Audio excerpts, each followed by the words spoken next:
Kung ikaw ang papipiliin, gusto mo bang maging political appointee o seso? Ano ang pipiliin mo? Alam mo ba na may dalawang uri ng mga opisyal sa gobyerno? Ang isa ay may matibay na pundasyon habang ang isa ay nakadepende lamang sa presidente. Ang dalawang uri ng mga matataas na opisyal sa gobyerno ay ang political appointees at mga career officials o sesos. Ang mga political appointees o mas kilala natin bilang mga presidential appointees ay itinalaga sa kani-kanilang mga posisyon ng Pangulo.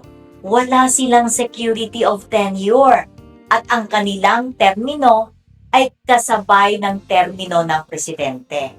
Maliban dyan, pwede silang tanggalin anumang oras na gusto ng presidente because they serve at the pleasure of the president. On the other hand, nariyan ang mga sesos o ang mga career officials. Sila ay dumaan sa mahahaba at matitinding mga proseso katulad ng CES Written Examination, Assessment Center, Validation, at Panel Interview. Maliban dyan, dumaan din sila sa mga mandatory trainings at immersion. Sila ang may mga security of tenure. Paano ba sila nagiging seso?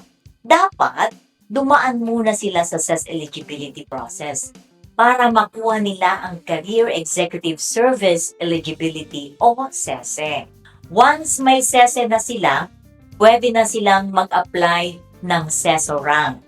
Ngayon na alam mo na kung alin sa dalawa ang mas mabuti, alin ang pipiliin mo? Ang maging political appointee o seso? Kung gusto mong maging seso, mag-sesa ka muna. At tutulungan ka namin makuha ito. Join our online review programs and buy our ebooks. Click the link in our bio.